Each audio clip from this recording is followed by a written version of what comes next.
আলহামদুলিল্লাহ, আল্লাহ রব্বুল আলমিনের কাছে আমাদের অগণিত অসংখ্য শুকরিয়া। আল্লাহ সুবহানাহু ওয়া তাআলা আমাদেরকে পৃথিবীতে আশরাফুল মখলুকাতের একটা পাঠ করে পাঠিয়েছেন। আমাদের ব্যাপারে পবিত্র কোরআনুল কারীমে মহান রব্বুল আলমিন ঘোষণা করেছেন, কুনতুম খায়রা উম্মাহ উখরিজাত লিন-নাসি তা'মুরুনা বিল মা'রুফ ওয়া তানহাউনা আনিল মুনকার ওয়া তু'মিনুনা বিল্লাহ। তোমরাই হবে শ্রেষ্ঠ জাতি, কিন্তু তোমাদের কিছু দায় এবং দায়িত্ব আছে। সেই দায়িত্বগুলো যদি পালন করতে পারো তাহলে শ্রেষ্ঠ জাতি বলে বিবেচিত হবে। তো সেই দায়িত্বের ক্ষেত্রে পবিত্র কোরআনুল কারীমে আল্লাহ তাআলা যা বলেছেন সেটা হলো যে আমাদেরকে ঈমানদার হতে হবে। এটা ছিল আল্লাহ সুবহানাহু ওয়া তাআলার পক্ষ থেকে প্রথম শর্ত। দ্বিতীয় বিষয়টা হলো যে আমরা ঈমানদার হওয়ার পরে আমাদের জীবনের সর্বক্ষেত্রে আমরা কল্যাণকর কাজ করে যাব। সুবহানাল্লাহি ওয়া বিহামদিহি। এবং যত অকল্যাণ বিষয় আছে সকল অকল্যাণকর বিষয় থেকে নিজেদেরকে বাঁচিয়ে রাখবো। আমাদের চারপাশে যারা আছেন, যে সমাজ আছে, সেই সমাজকে আমরা অন্যায় থেকে বিরত রাখবো। যদি এই কাজগুলো আমরা করতে পারি তাহলেই আল্লাহ তাআলার পক্ষ থেকে খায়রা উম্মার ঘোষণা এসছে যে আমরা শ্রেষ্ঠ জাতি বলে বিবেচিত হব। সম্মানিত ভাইরা আমার, আপনারা এটাও জানেন, আমরা পৃথিবীতে যারা বিচরণ করি, যারা আল্লাহ রব্বুল আলমিনকে চেনার চেষ্টা করি, যারা নিজেদেরকে ঈমানদার দাবি করি, আমাদের মনের একটা আকুতি, আমাদের প্রবল একটা ইচ্ছে, আমাদের একটাই ডেস্টিনেশন, সেটা হলো আল্লাহ তাআলার সন্তুষ্টির মাধ্যমে আমরা জান্নাত হাসিল করতে চাই। তো এই জান্নাত হাসিল করার ক্ষেত্রেও আল্লাহ তাআলার ঘোষণা হলো, ইন্নাল্লাযীনা আমানু ওয়া আমিলুস সালিহাত কানাত লাহুম জান্নাতুল ফিরদাউসি নুজুলা। যারা আমরা জান্নাত পেতে চাই তাদের ক্ষেত্রেও আল্লাহ তাআলার ঘোষণা হলো যে তোমাকে ঈমানদার হতে হবে এবং সেই সাথে তোমার আজীবন ভালো কাজের সাথে সম্পৃক্ত থাকতে হবে।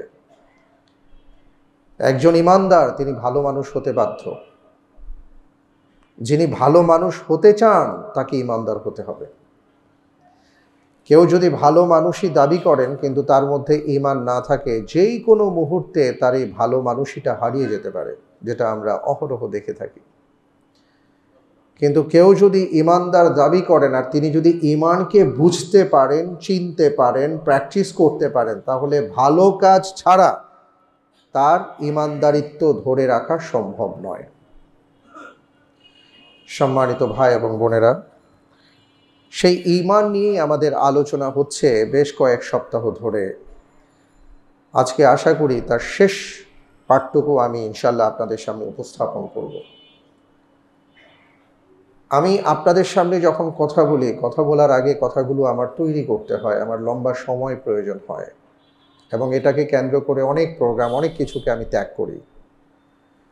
আল্লাহ তাআলার কাছে কায়মনো বাক্যে এই দোয়াটা করি যে রব্বুল আলামিন, আমি যেই কথাগুলো বলি আমি বড় গুনাহগার, আমি অধম, আমি অযোগ্য, কিন্তু জবান থেকে এমন কিছু কথা আমার ভাই আর বোনদের জন্য তুমি বের করে দাও যেটা আমার জন্য কল্যাণকর, আমার ভাই বোনদের জন্য কল্যাণকর হয়। কাল কিয়ামতের ময়দানে, মুসিবতের দিনে আমরা আজকে যে সুন্দর পরিবেশে এখানে একত্রিত হয়েছি, জান্নাতেও যেন একত্রিত হতে পারি। আল্লাহুম্মা আমিন। এবং ওই কথা চিন্তা করেই খুতবাগুলো রেডি করার চেষ্টা করি। এই কথা বলার উদ্দেশ্যটা এটাই, এই যে কয়েক সপ্তাহ ধরে একটা লম্বা সিরিজ আলোচনা আমি করেছি আপনাদের সামনে, আপনাদের কাছে আমার হাত জোর করে অনুরোধ থাকবে, এই কথাগুলোকে অনুধাবন করবার চেষ্টা করে আসুন আমরা সবাই আমল করার চেষ্টা করি। আমরা অনেক কথাই তো শুনি, অনেক কথা শুনি, অনেক বিষয় জ্ঞান অর্জন করি। আমরা সবাই জানি আমাদের স্বাস্থ্য কিভাবে ভালো রাখা যায়, কি কি খেলে স্বাস্থ্য ভালো থাকে, সব জানার পরে যখন আমরা সেটা মানি না, আমাদের স্বাস্থ্য তো ভালো থাকবে না। জানলেই যদি সব হয়ে যেত তাহলে তো হবে না, জানার পরে সেটা মানতে হয়। ঈমানের ক্ষেত্রে এটা সবার আগেই প্রযোজ্য এই কথাটা। যে আপনি কেবল জানলেন কিন্তু মানলেন না, তাহলে আসলে আপনি আমি সেই মানের ইমানদার হতে পারি নাই। আপনার আমার চাইতে অগাধ পাণ্ডিত্য সেই সময়ের আবুল হাইকাম, পরবর্তীতে যে আবুল জাহাল হয়েছে, তার ছিল।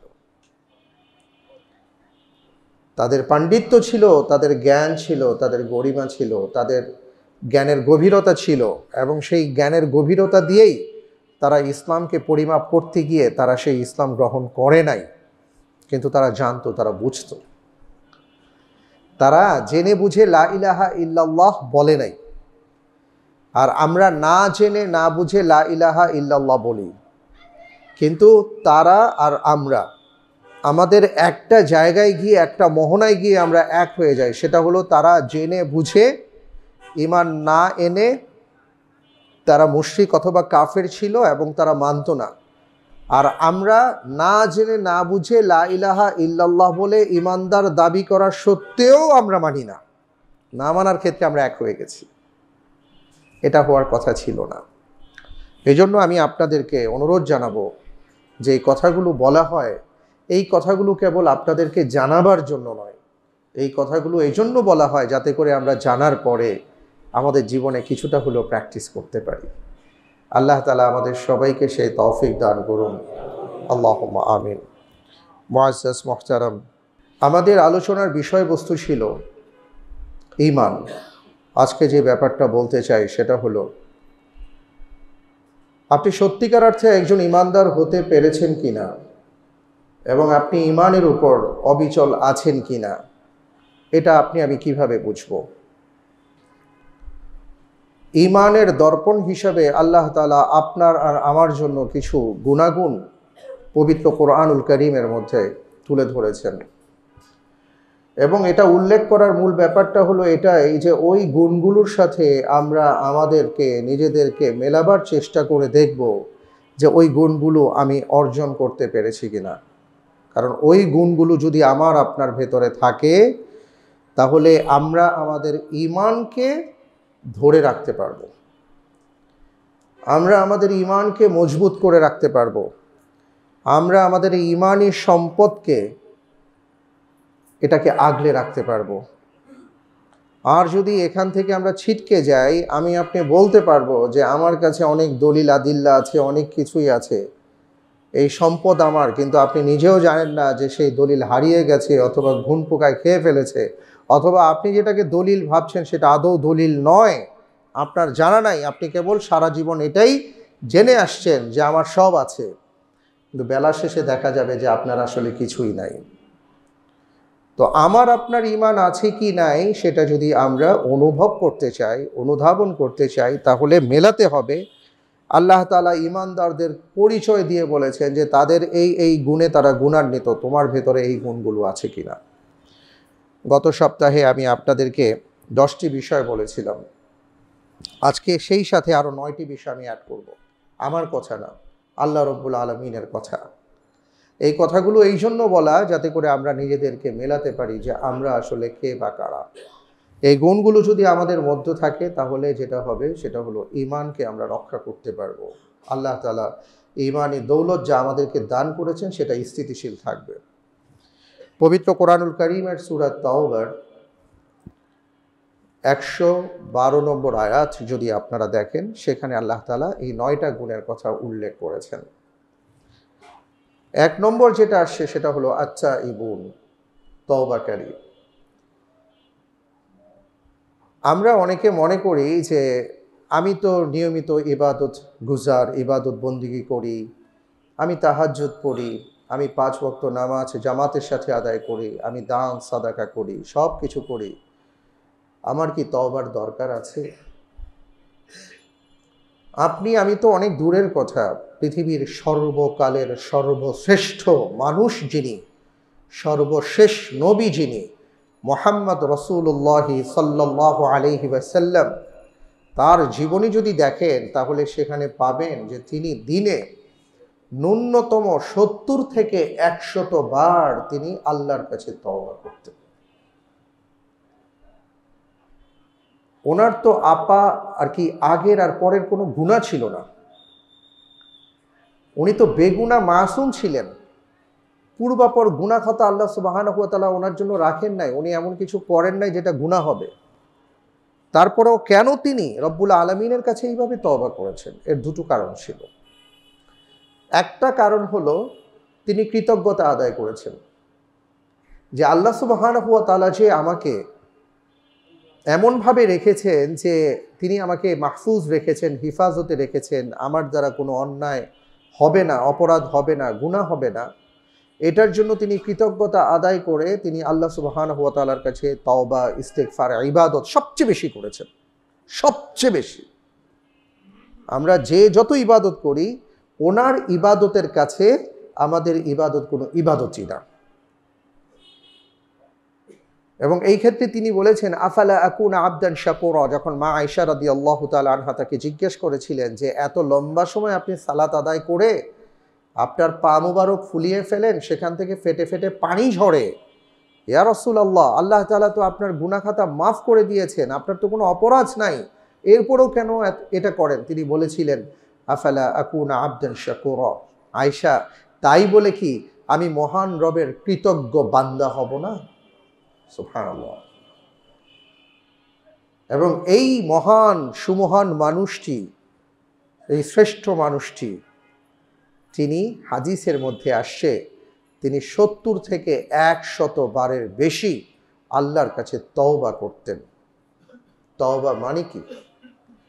তওবা আমরা আজকে যারা মনে করি যে শুধু আস্তাগফিরুল্লাহ আল্লাযী লা ইলাহা ইল্লা হুয়াল হাইয়ুল কাইয়্যুম বললেই তওবা হয়ে যায়, এটা আপনার উচ্চারণের তওবা হয়েছে।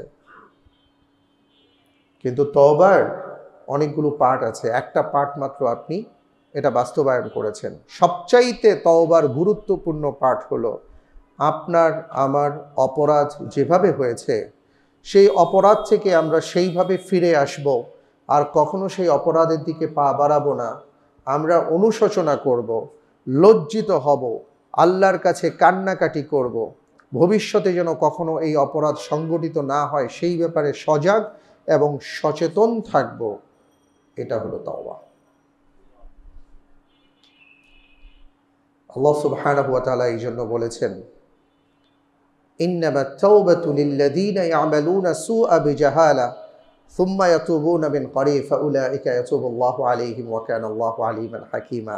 আল্লাহ তাআলা কত দয়াবান, কত মেহেরবান আমাদের জন্য। আমি আপনি যদি ঠিক মতন তওবা করি, আল্লাহর কাছে ক্ষমা প্রার্থনা করি, ইস্তেগফার করি, আল্লাহ রব্বুল আলামিন তখন আমাদের আমলের মধ্যে এমন কিছু সিস্টেম ক্রিয়েট করে দিয়েছেন, আমি আপনি জানিও না, বুঝিও না, কিন্তু আমরা যখন সেই কাজগুলো করব আর আল্লাহর কাছে যখন ক্ষমা প্রার্থনা করব, আল্লাহ তাআলা বলেছেন আমি তোমার ছোট ছোট গুনাহগুলোকে এইভাবে ক্ষমা করে দিব। সুবহানাল্লাহ। এবং এক একটা আমলের ক্ষেত্রে এইভাবে আল্লাহর নবী বলেছেন, যেমন ওযুর ক্ষেত্রে বলেছেন, সালাতের ক্ষেত্রে বলেছেন। তিনি আবু যর গিফারি রাদিয়াল্লাহু তাআলা আনহুকে এইভাবে শেখাচ্ছিলেন, একটা গাছকে গ্রীষ্মকালীন সময়ে একটি বৃক্ষকে ধরে এইভাবে নাড়া দিলেন, পাতাগুলো ঝরঝর করে পড়ে গেল। রাসূল আকরাম সাল্লাল্লাহু আলাইহি ওয়াসাল্লাম বলেছেন তুমি লক্ষ্য করেছো যে কিভাবে এই গাছের পাতাগুলো ঝরে গেল? তিনি বললেন ইয়া রাসূলুল্লাহ দেখলাম। তিনি বললেন যে আল্লাহর বান্দা যখন সালাত আদায়ের জন্য সুন্দরভাবে ওযু করে মসজিদে যাবে, সালাত আদায় করবে, তো এক ওয়াক্ত থেকে আরেক ওয়াক্ত পর্যন্ত সে যদি অপেক্ষায় থাকে আবার মসজিদে গিয়ে সালাত আদায় করে, তো মাঝখানে তার যদি ছোটোখাটো কিছু হয়ে থাকে, অপরাধ হয়ে থাকে, আল্লাহ তাআলা এই গাছের শুষ্ক পাতার মতন তার গুনাহগুলোকে ঝরিয়ে দেন। এভাবে অনেক বর্ণনা আছে, অনেক।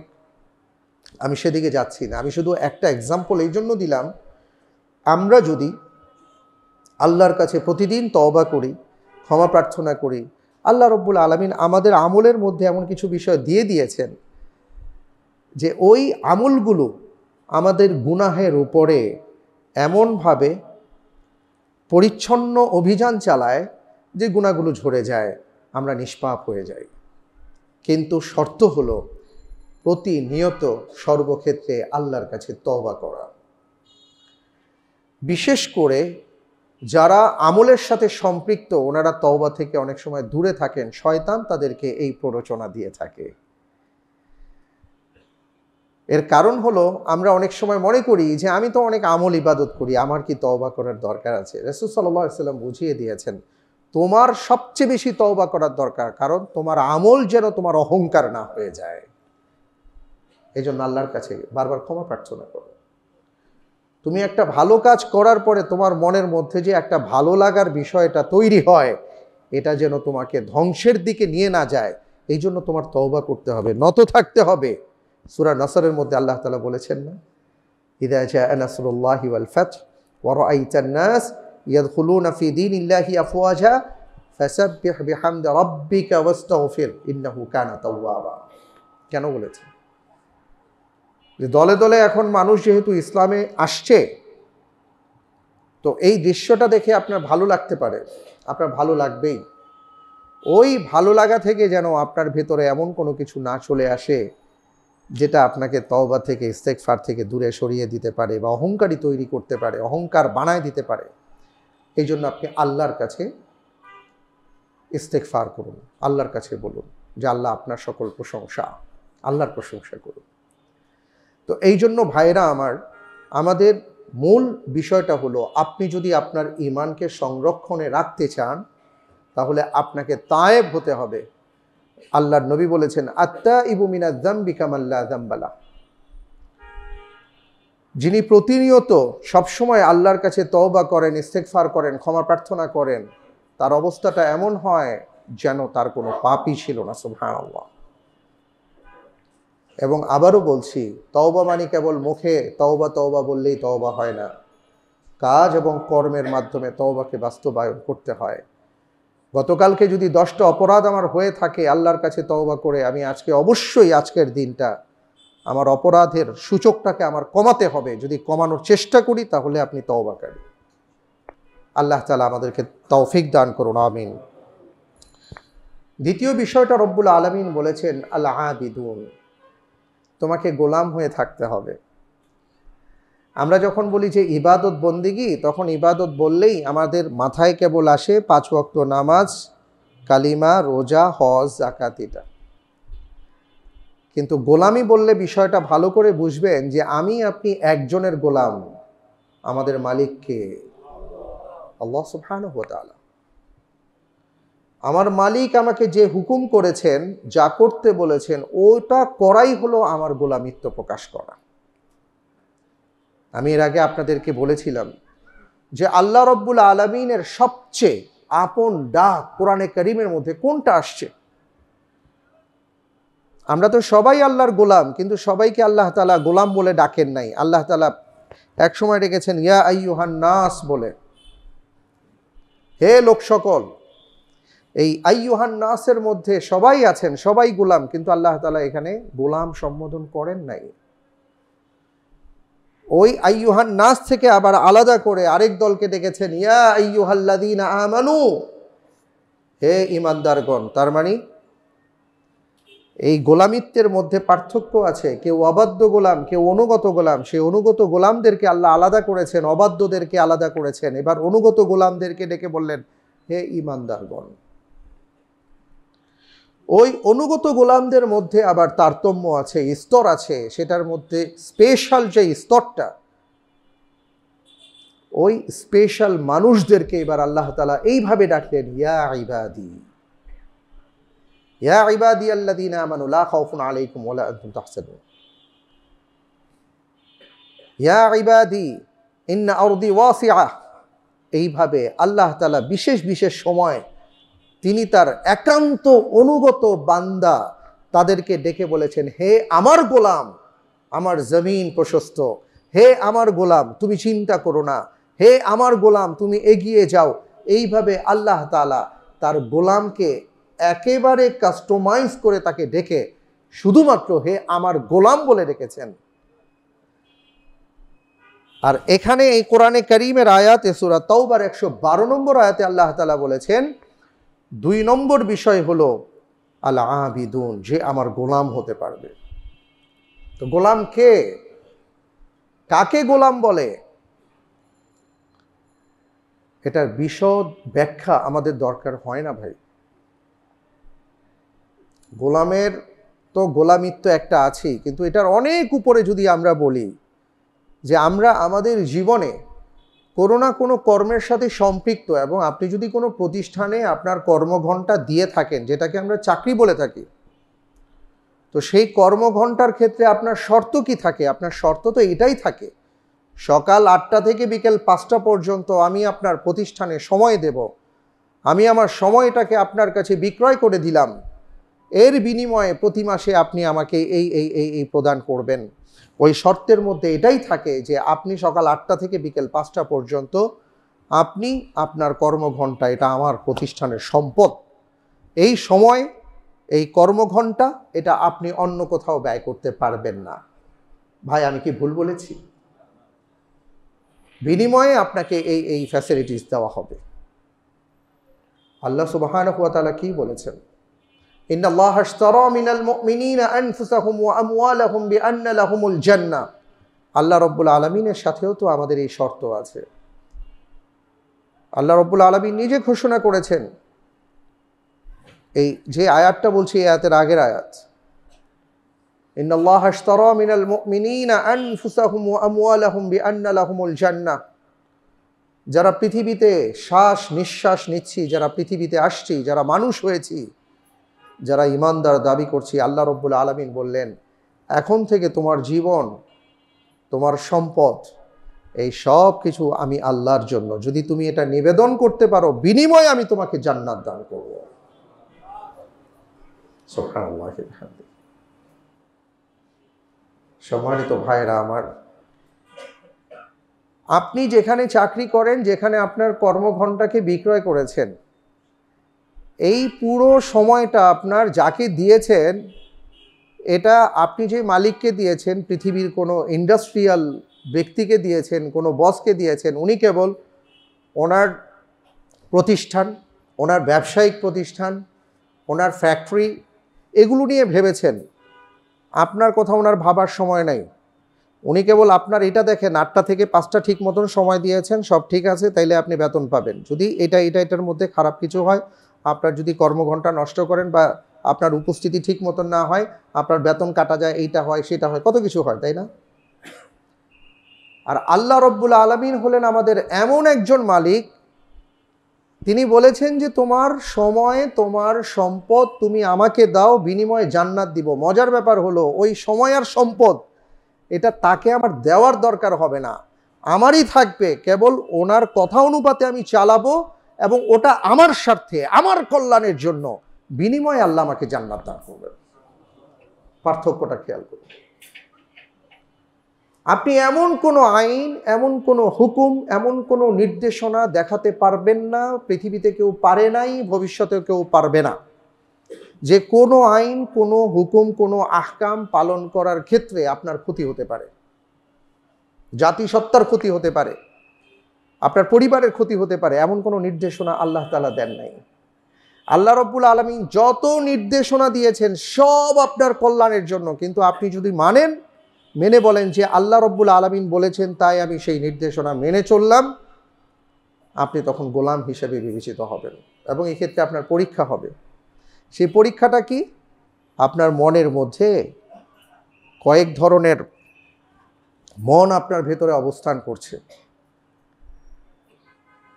যেটাকে আমরা নফস বলি, নফসে মুতমাইন্না, নফসে লাওয়ামা, আছে না এমন?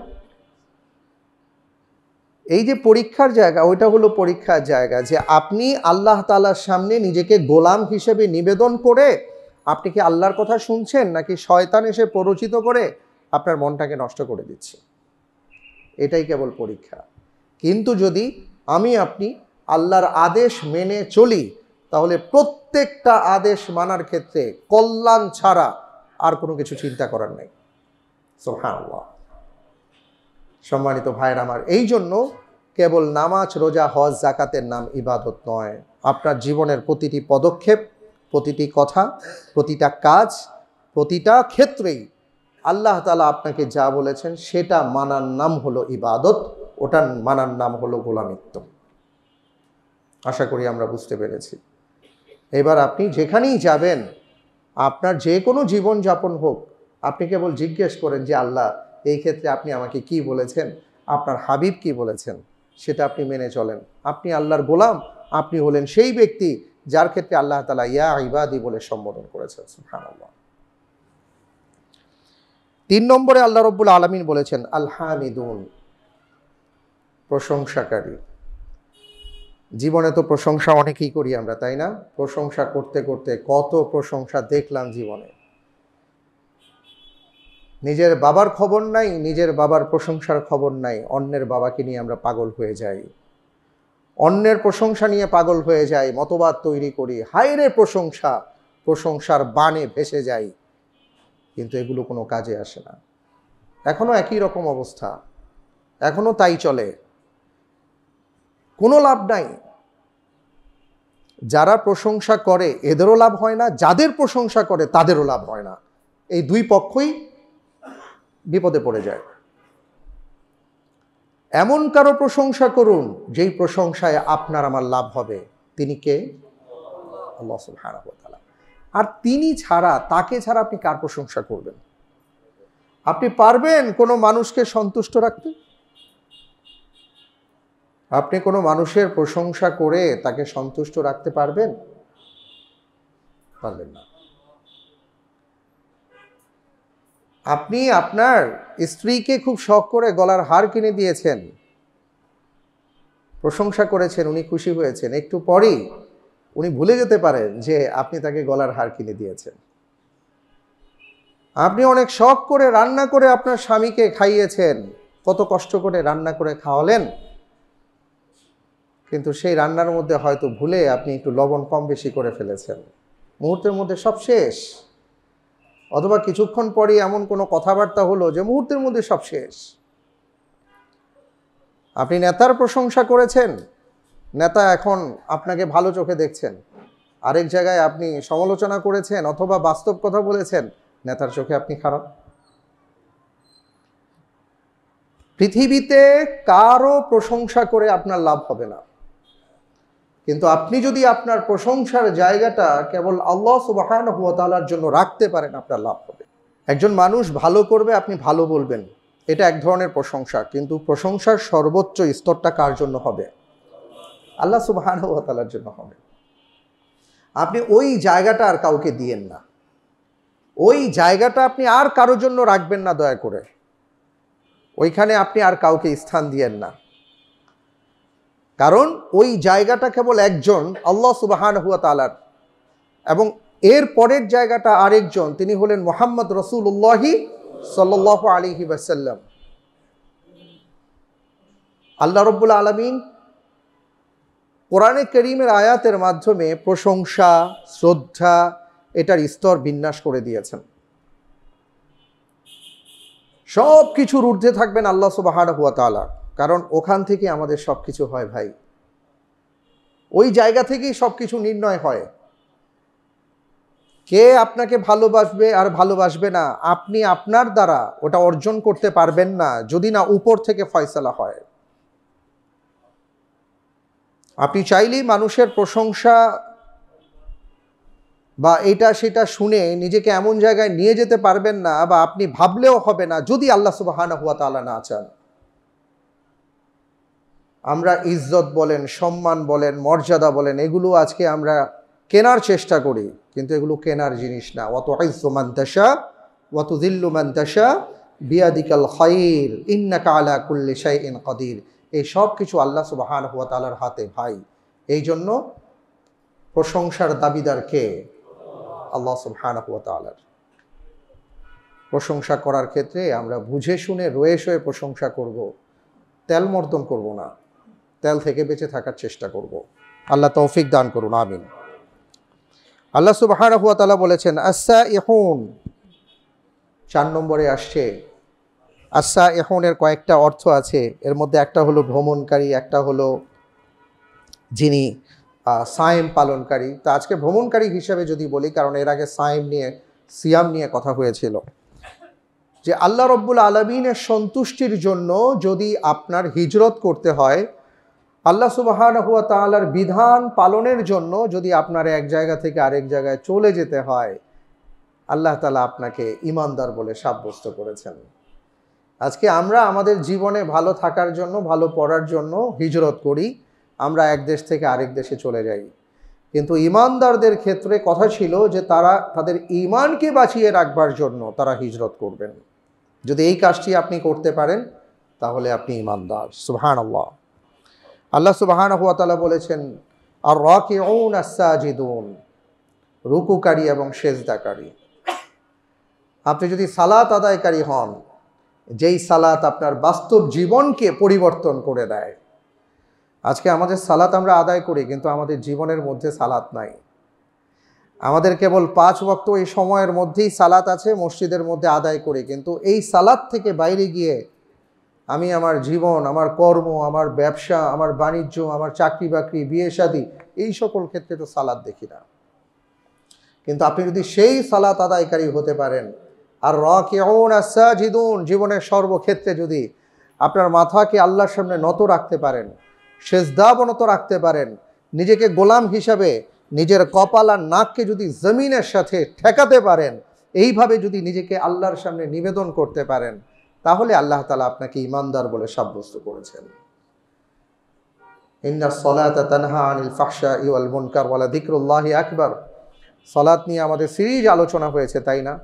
এটা তো আমরা বুঝতে পেরেছি যে আসলে যেই সালাত আমাকে অন্যায় থেকে, অশ্লীলতা থেকে বিরত রাখার কথা ছিল, সেই সালাতের মাধ্যমে যদি আমি অন্যায় থেকে বেঁচে থাকতে না পারি, বিরত থাকতে না পারি, অশ্লীলতা থেকে বিরত থাকতে না পারি, আসলে আমি কেমন সালাত আদায়কারী, আল্লাহর সামনে কোন সালাত নিয়ে দাঁড়াবো, এটা এখন প্রশ্ন সাপেক্ষ ব্যাপার হয়ে দাঁড়িয়েছে।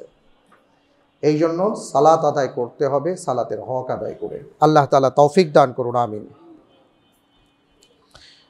আল আমিরুনা বিল মারুফ ওয়ান নাহুনা আনিল মুনকার, এটা নিয়ে এর আগেও কথা বলেছি। সেটা হলো আল্লাহ তাআলা যে ভালো যত কিছু আমাকে করতে বলেছেন, আদেশ দিয়েছেন, ওই সকল ক্ষেত্রে আমি ভালো কাজ করব, ভালো কাজের প্যাট্রন করব, ভালো কাজে উদ্বুদ্ধ করব, সমাজে ভালো কাজ প্রতিষ্ঠা করবার চেষ্টা করব।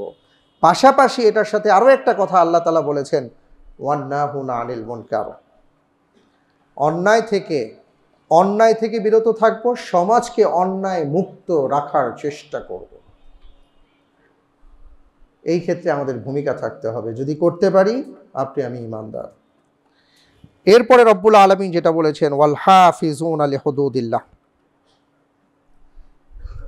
আল্লাহ তাআলা আপনার আমার যে সীমারেখা বেঁধে দিয়েছেন, সেই সীমাকে যদি আমরা লঙ্ঘন না করি।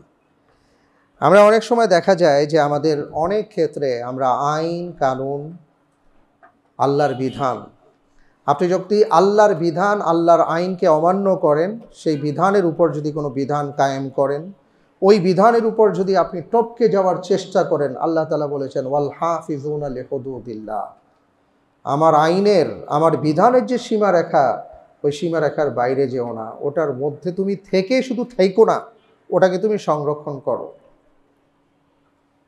আজকে পরিতাপের সাথে বলতে হয়, আমাদের বাংলাদেশে এমন অনেক আইন আর বিধান আছে, যেই বিধানগুলো পবিত্র কোরআন অথবা সুন্নায় যেভাবে আসছে, ওই বিধানগুলো আমাদের বাংলাদেশের আইনের প্রেক্ষাপটে সেভাবে নাই, বরং তার উল্টোটা আছে।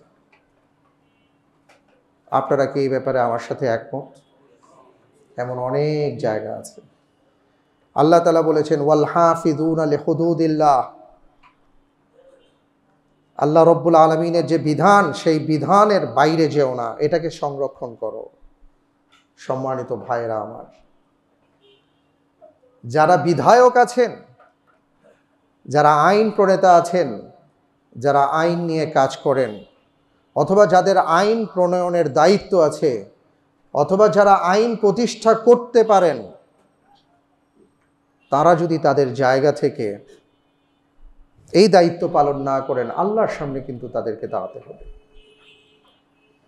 আবার আমাদের দায়িত্ব হলো এইভাবে যারা আইন প্রণেতা হবেন, আইনের বিধায়ক হবেন, তাদেরকে ঠিক মতন আমি যদি প্যাট্রন করতে না পারি, তাদেরকে যদি আমি বাছাই না করতে পারি, তাহলে আল্লাহর কাছে আমাকেও দাঁড়াতে হবে। ওয়াল হাফিজুনা লিহুদুদিল্লাহ, খুব গুরুত্বপূর্ণ বিষয়। এত সহজেই ঈমানদার হওয়া যায় না। আমি আপনি ভাবছি যে নামাজ পড়লাম ইমানদার হয়ে গেলাম, আল্লাহ সুবহানাহু ওয়া তাআলা বলেছেন কেবল নামাজ না, তোমার এই বিষয়গুলো থাকতে হবে। আমি আবারও বলছি, আপনি এই সূরাটা দেখেন, সূরাটা দেখলে আপনি বুঝতে পারবেন। সূরা তাওবা, এবং সূরা তাওবার 112 নম্বর আয়াতে এই কথাগুলো আছে, ওয়াল হাফিজুনা লিহুদুদিল্লাহ। আপনি আমি যদি আল্লাহর এই বিধানকে হেফাজত করতে পারি, সংরক্ষণ করতে পারি, শুধু পালন না, এটাকে সংরক্ষণ করার কথা বলা হয়েছে, যে আপনি বিধানের বাইরে গেলেন না, আপনি না, আমাদেরকে বলা হয়েছে এই বিধান সংরক্ষণ করতে হবে, প্রতিষ্ঠা করতে হবে। এই প্রতিষ্ঠার ক্ষেত্রে যদি আমার আপনার দায়িত্ব আমরা পালন না করি, তাহলে আল্লাহর সামনে আমরা কতটা ইমানদার বলে বিবেচিত হব, এটা প্রশ্ন সাপেক্ষ ব্যাপার। তো এই কাজগুলো যদি ভাই আমরা করতে পারি, তাহলে আশা করা যায় ইনশাআল্লাহ আমাদের ঈমান সংরক্ষণ থাকবে।